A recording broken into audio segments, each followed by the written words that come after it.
Olá, meu amigo, minha amiga, seja muito bem-vindo à nossa quarta edição de hoje, sabadão, aqui com vocês trazendo um pouquinho mais de informação política. Pois é, a gente sabe o quanto o Lula está desesperado em relação à CPMI dos atos do dia 8 de janeiro. Agora, com as falas de Ibanez Rocha, ainda complica mais. Ibanez Rocha sabe muito bem como utilizar as pautas a seu favor. E ele que nunca foi um apoiador direto do governo Lula. A gente sabe que ele apoiava Bolsonaro. Até então ele foi democrata, depois que Lula assumiu, ele foi democrata, tentou diálogo com Lula, com o governo Lula, mas ele se sente traído por tudo que aconteceu. E ele soltou palavras que realmente complicam ainda mais a vida do petista e você vai entender um pouquinho mais sobre isso.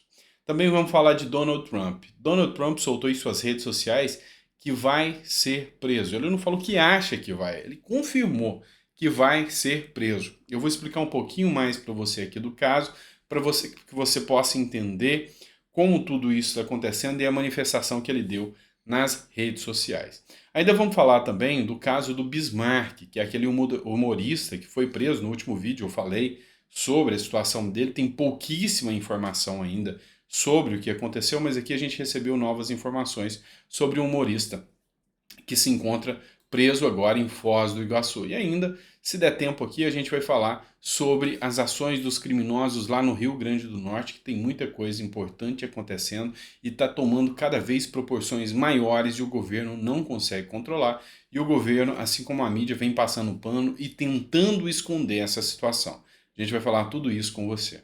Sou o Dr. Sandro Gonçalves, advogado, jurista, filósofo político, e o nosso intuito aqui é trazer uma opinião jurídica e filosófica sobre a política. Então seja muito bem-vindo, é um prazer ter você aqui. Muito obrigado por confiar, me receber na sua casa nesse final de semana, no dia do seu descanso, e conhecer um pouco mais da política brasileira. Afinal, anda tão difícil, né?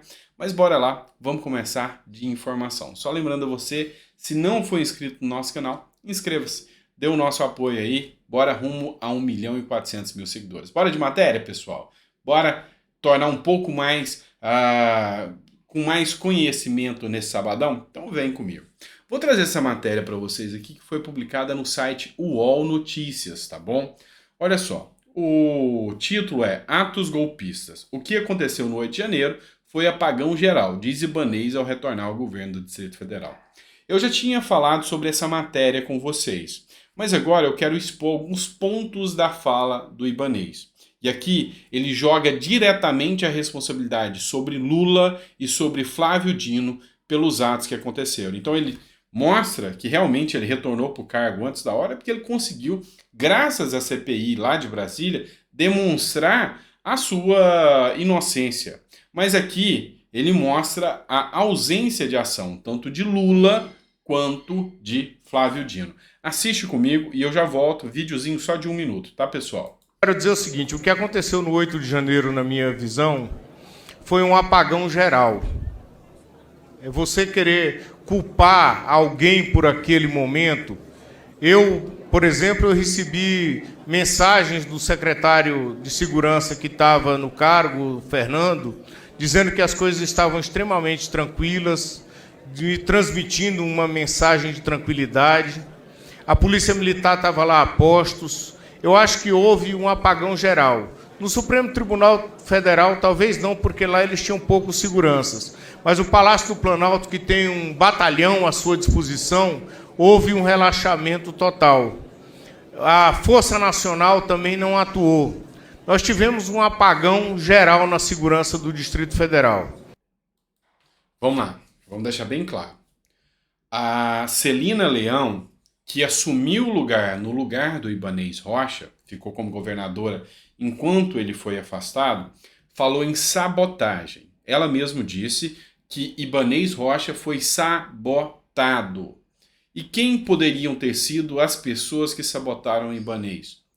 Lula e Dino, não colocando a guarda do Palácio do Planalto em execução e Flávio Dino não colocando a Guarda Nacional em execução. Segundo o próprio Ibanez fala, e a CPI que está acontecendo lá na Câmara de Brasília vem demonstrando, cada vez mais, A polícia militar é a única que estava lá a postos para agir.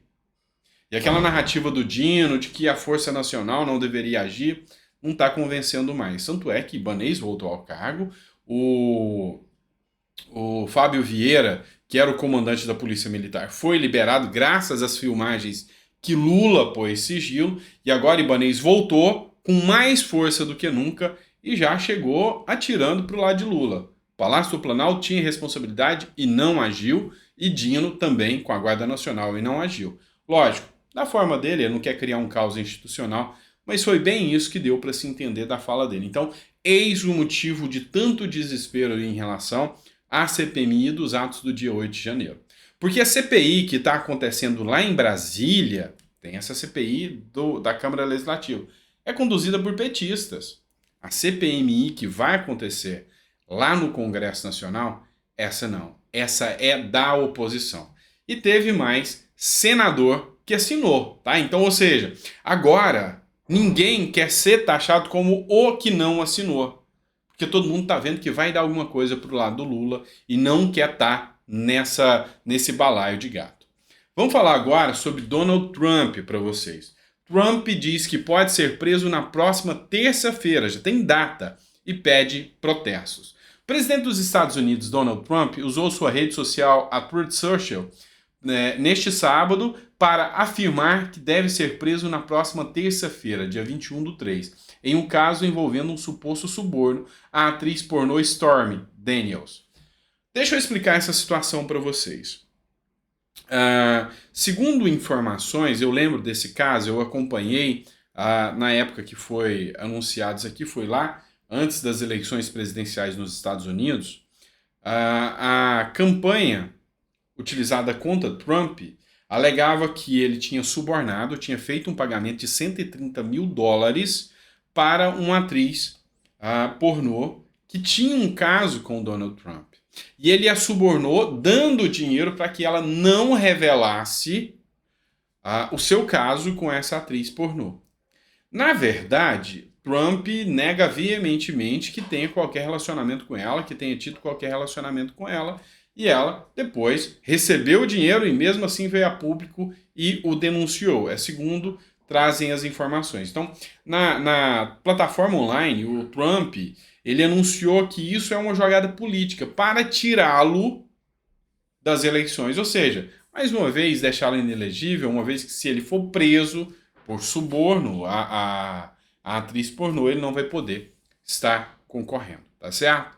Vamos trazer outra matéria agora para vocês. Bora lá, pessoal. Vamos falar do Bismarck e também do Oswaldo Eustáquio. Vamos entender um pouquinho mais. Foi preso e ontem o pessoal do canal Hipócritas anunciou que o Bismarck, assim como o Oswaldo Eustáquio, tinham sido presos lá no Paraguai. A grande questão é que, ao que parece, ao que chegou de informação até agora, o Oswaldo Eustáquio, jornalista, foi liberado, mas o humorista, o Bismarck, ele ficou preso. O humorista Bismarck Fugaza, do canal Hipócritas, foi levado para Foz do Iguaçu, no Paraná, após ser preso em Assunção, no Paraguai, nesta sexta-feira. A prisão de Fugaza foi determinada pelo ministro Alexandre de Moraes, do Supremo Tribunal Federal.